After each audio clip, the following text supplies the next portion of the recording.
Shalom Bapak Ibu yang dikasihi Tuhan, kita bersyukur pagi hari yang indah ini kita masih diberi kesempatan hidup untuk memuliakan Tuhan, mengagungkan Tuhan, meninggikan nama Tuhan, memuliakan Tuhan. Allah yang hidup bukan Allah yang mati, Allah yang hidup.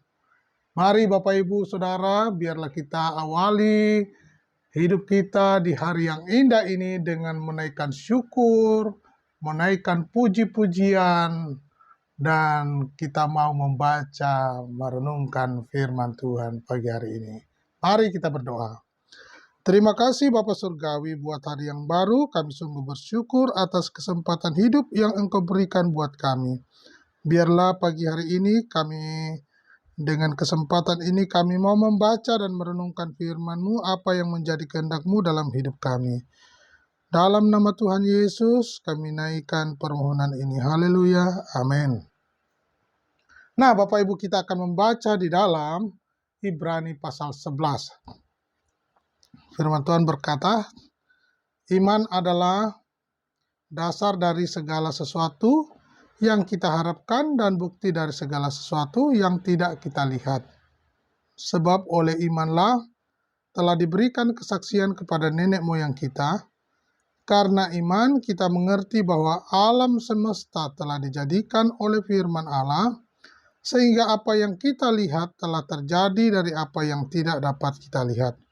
Karena iman, Habel telah mempersembahkan kepada Allah korban yang lebih baik daripada korban Kain. Dengan jalan itu ia memperoleh kesaksian kepadanya bahwa ia benar. Karena Allah berkenan akan persembahannya itu, dan karena iman ia masih berbicara sesudah ia mati.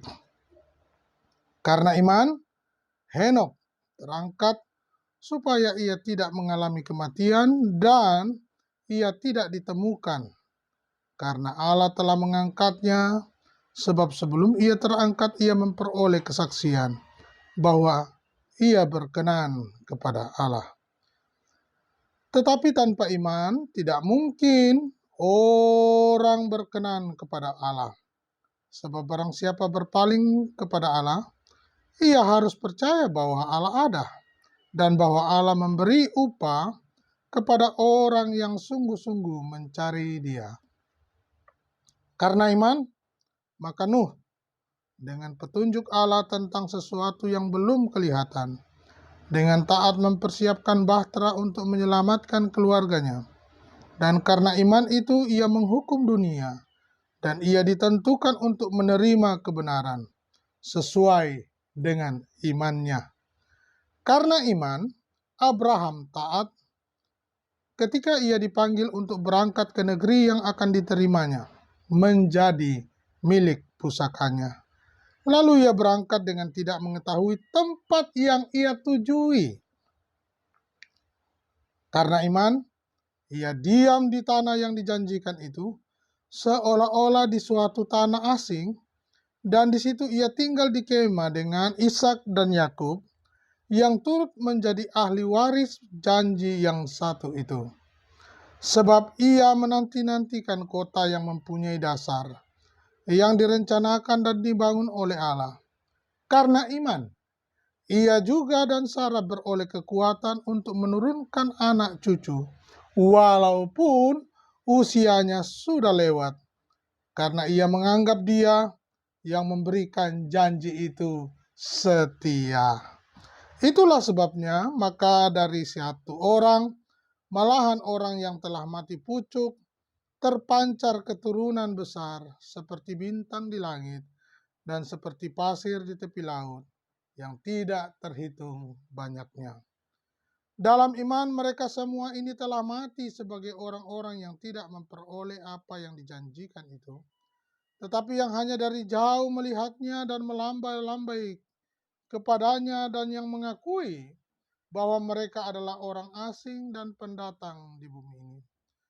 Sebab mereka yang berkata demikian menyatakan bahwa mereka dengan rindu mencari suatu tanah air, dan kalau sekiranya dalam hal itu mereka ingat akan tanah asal yang telah mereka tinggalkan, maka mereka cukup mempunyai kesempatan untuk pulang ke situ. Tetapi sekarang mereka merindukan tanah air yang lebih banyak, yaitu satu tanah air surgawi. Sebab itu Allah tidak malu disebut Allah mereka, karena Ia telah mempersiapkan sebuah kota bagi mereka. Karena iman, maka Abraham tatkala ia dicobai, mempersembahkan Ishak.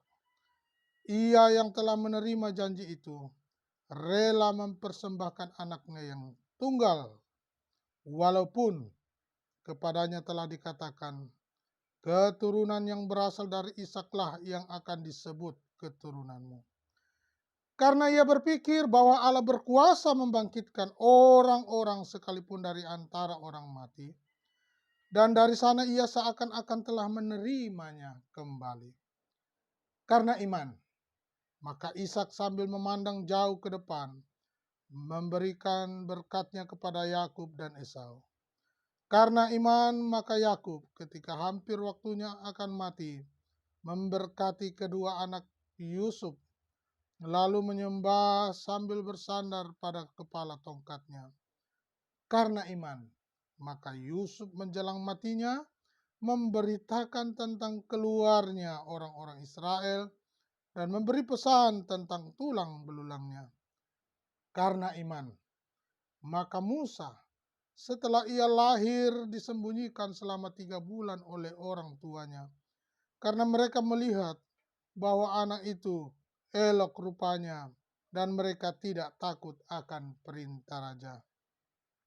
Karena iman, maka Musa setelah dewasa menolak disebut anak putri Fir'aun, karena ia lebih suka menderita sengsara dengan umat Allah daripada untuk sementara menikmati kesenangan dari dosa. Ia menganggap penghinaan karena Kristus sebagai kekayaan yang lebih besar daripada semua harta Mesir, sebab pandangannya ia arahkan kepada upah. Karena iman, maka ia telah meninggalkan Mesir dengan tidak takut akan murka raja. Ia bertahan sama seperti melihat apa yang tidak kelihatan. Karena iman, maka ia mengadakan Paskah dan pemercikan darah, supaya pembinasa anak-anak sulung jangan menyentuh mereka. Karena iman, maka mereka telah melintasi Laut Merah sama seperti melintasi tanah kering. Sedangkan orang-orang Mesir tenggelam ketika mereka mencobanya juga. Karena iman, maka runtuhlah tembok Yeriko setelah kota itu dikelilingi 7 hari lamanya. Karena iman, maka Rahab perempuan sundal itu tidak turut binasa bersama-sama dengan orang-orang durhaka, karena ia telah menyambut pengintai-pengintai itu dengan baik. Dan apakah lagi yang harus aku sebut? Sebab aku akan kekurangan waktu apabila aku hendak menceritakan tentang Gideon, Barak, Simson, Yefta, Daud, dan Samuel, dan para nabi, yang karena iman telah menaklukkan kerajaan-kerajaan, mengamalkan kebenaran, memperoleh apa yang dijanjikan, menutup mulut singa-singa, memadamkan api yang dahsyat. Mereka telah luput dari mata pedang, telah beroleh kekuatan dalam kelemahan, telah menjadi kuat dalam peperangan, dan telah memukul mundur pasukan-pasukan tentara asing. Ibu-ibu telah menerima kembali orang-orangnya yang telah mati, sebab dibangkitkan. Tetapi orang-orang lain membiarkan dirinya disiksa dan tidak mau menerima pembebasan, supaya mereka beroleh kebangkitan yang lebih baik. Ada pula yang diejek dan didera, bahkan yang dibelenggu dan dipenjarakan. Mereka dilempari, digergaji, dibunuh dengan pedang. Mereka mengembara dengan berpakaian kulit domba dan kulit kambing, sambil menderita kekurangan, kesesakan, dan siksaan. Dunia ini tidak layak bagi mereka.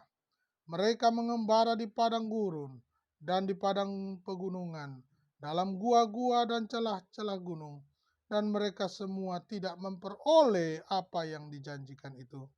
Sekalipun iman mereka telah memberikan kepada mereka satu kesaksian yang baik.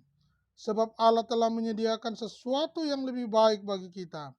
Tanpa kita, mereka tidak dapat sampai kepada kesempurnaan. Puji Tuhan, Bapak Ibu yang dikasihi Tuhan.